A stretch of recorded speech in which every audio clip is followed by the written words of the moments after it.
Hello and welcome back. Hi. Today's lesson is lesson number 8. Sis, would you read that for us, please? Yes. Thank you. Lesson number 8 is my mind is preoccupied with past thoughts. I wonder how preoccupied our mind is with past thoughts, yeah? Anyway, this idea, of course, this idea is, of course, the reason why you see only the past. No one really sees anything. What? Yeah, I'm just, this is big. Yeah, so please forgive me for pausing a bit here. No. Okay. Great. He sees only his thoughts projected outward. Wow. The mind's preoccupation with the past is the cause of the misconception about time from which your seeing suffers. So we have a misconception about time. We see only the past, right? Yes.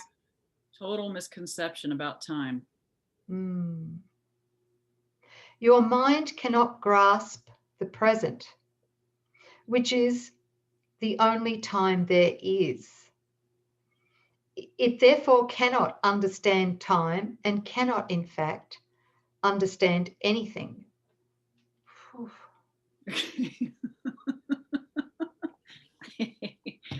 Who's got a couple days to unpack that paragraph? Okay. Hey, next. Hold on a minute. No? This is the horizontal timeline. Somewhere in there was the idea of birth that gave rise to the body, which is the belief that you're separate mythical me and you're moving along this timeline. But, you know, in the eternity that God is, there's only the infinite all. God is infinite and eternal. So there is no time. Where do you pick a starting and an ending time in the eternal? Right? Okay, difficult for the mind to grasp, but this is what we did. We tried to post a stake in the infinite and say, this is the beginning of time, and we go this way across a horizontal timeline.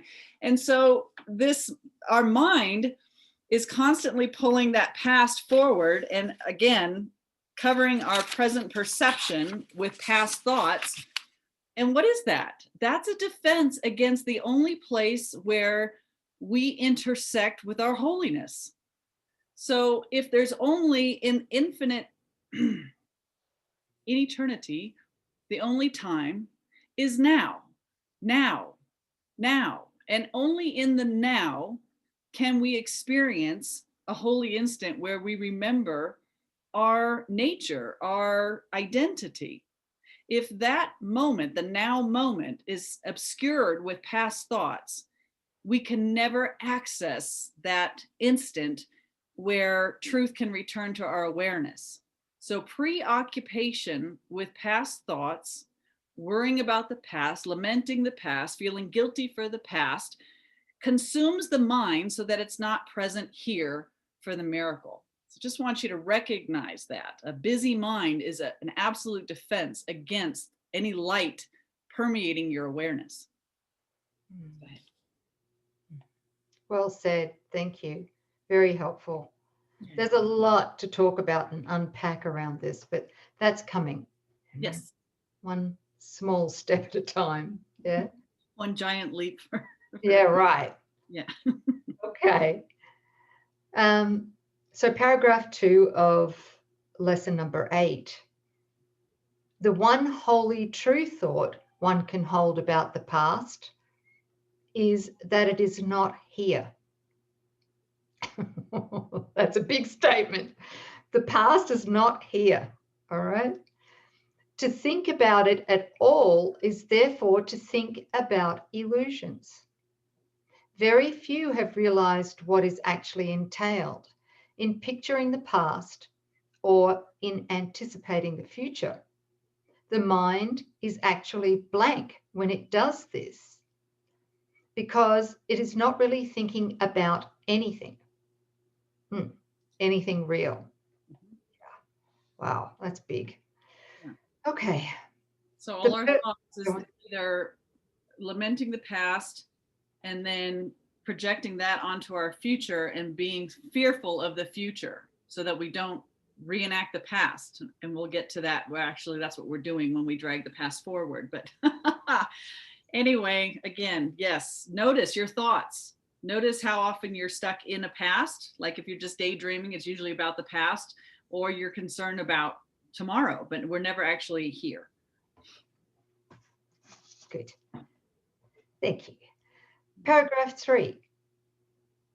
The purpose of the exercises for today is to begin to train your mind to recognize when it is not really thinking at all.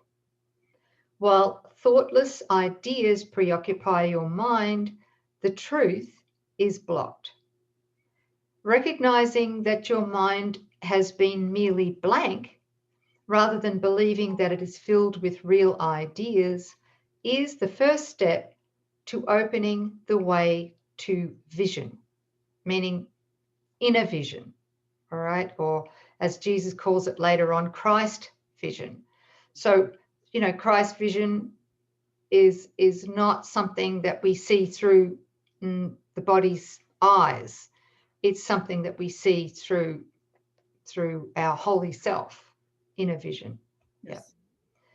The exercises for today should be done with eyes closed. This is because you actually cannot see anything, and it is easier to recognize that no matter how vividly you may picture a thought, you are not seeing anything. With as little investment as possible, search your mind for the usual minute or so, merely noting the thoughts you find there. Name each one by the central figure or theme it contains, and pass on to the next. Introduce the practice period by saying this: I seem to be thinking about, and fill in the blank, right? Dinner. Oh, Yeah. sorry. What's that? I said dinner, and then I said, I'm sorry. Are you thinking about dinner? I seem to be thinking. Early. Okay. Then name each of your thoughts specifically. For example, I seem to be thinking about the name of the person, put that in there, or about the name of an object, or about the name of an emotion, and so on, concluding at the end of the mind searching period with this: but my mind is preoccupied with past thoughts. So that's the concluding statement once we've reviewed all of the meaningless thoughts that we have in our mind, and we come back to, but my mind is preoccupied with past thoughts. Okay. This can be done 4 or 5 times during the day, unless you find it irritates you. Sorry. If you find it trying, 3 or 4 times is sufficient. You might find it helpful, however, to include your irritation. I remember during this lesson. That's why I'm laughing, guys. Oh, yeah. Be thinking about my irritation. I was very irritated. Now I laugh because I'm like, what the hell was I in resistance of? Like, wow. Okay. So you might find it helpful, however, to include your irritation, which I did, or any emotion that the idea for today may induce in the mind searching itself. That's it. How's the that? ego does not want you turning around and examining it. It wants you to believe its projections out there. Get lost in what the mind is projecting. Find that real. Fix what's out there. Manipulate what's out there. Protect yourself from what's out there. But heaven forbid, do not stop, turn around and look at the cause of everything, which is your mind that needs to be healed, right? A split mind is projecting thoughts. So as we start to dismantle the thought system itself, expect that there will be some backlash, such as irritation or distraction.